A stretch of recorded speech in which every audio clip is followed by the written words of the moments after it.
Hello good morning. എല്ലാവരുടെ വീട്ടിലും മഴയും വെള്ളമൊക്കെ ഉണ്ടോ? ഞങ്ങളുടെ ഇവിടെ മഴ പെയ്തിട്ട് ഇങ്ങനെയാണ്. റോഡും ഇപ്പം തോടും ഏതാണെന്ന് അറിയാൻ പറ്റാത്ത അവസ്ഥയാണ്. രാവിലെ നോക്കിയപ്പം ഇത്രയും വെള്ളമേ ഉള്ളായിരുന്നേ. താഴത്തെ ബേസ്മെൻറ്റിലൊക്കെ ഇങ്ങനെ വെള്ളം കയറി വരുന്നതേ ഉള്ളായിരുന്നേ. ഇതൊന്നും നമുക്ക് പുത്തരിയുള്ള കാര്യമൊന്നുമല്ലേ. നമ്മൾ ഇത് നേരത്തെ തൊട്ടേ കണ്ടു കിടക്കുന്നതുകൊണ്ട് നമുക്കങ്ങനെ വലിയ പ്രശ്നമൊന്നുമില്ലേ.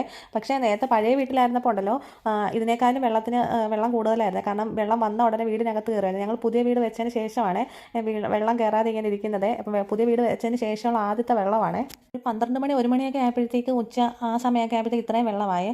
കാരണം നല്ല ഒഴുക്ക് വന്നു തുടങ്ങി. വെള്ളം തോട്ടിൽ നിന്ന് നമ്മുടെ ഇപ്പുറത്തോട്ട് ചാടി തുടങ്ങി. പിന്നെ കണ്ടത്തിൽ നിന്ന് വെള്ളം കയറാൻ തുടങ്ങി. നല്ല രീതിക്ക് നല്ല വെള്ളം വരൊക്കെ ഉണ്ട്.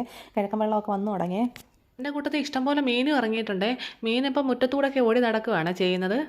ഇതിൻ്റെ കൂട്ടത്തിൽ തന്നെ പാമ്പുകളും ഉണ്ട്. ഇതുങ്ങൾ മാളത്തിലെല്ലാം വെള്ളം കയറിയപ്പോൾ ഉണ്ടല്ലോ, ഇതെല്ലാം വെളിയിൽ ചാടി തുടങ്ങി. കരയൊക്കെ തപ്പി ഇതിങ്ങനെ വെള്ളത്തിൽ കൂടെ നടക്കുകയാണ് ചെയ്യുന്നത്. വീടിന് തൊട്ടപ്പുറമുള്ള വീട്ടിലെല്ലാം നല്ല വെള്ളം കയറി തുടങ്ങി. പിള്ളേരുടെ അടുത്തൊന്നും പറഞ്ഞാൽ പിള്ളേർ കേൾക്കത്തില്ല. പിള്ളേർക്കൊക്കെ ഒരു സന്തോഷമാണ് ഈ വെള്ളത്തിലൊക്കെ കയറി ഇറങ്ങി നടക്കാനേ.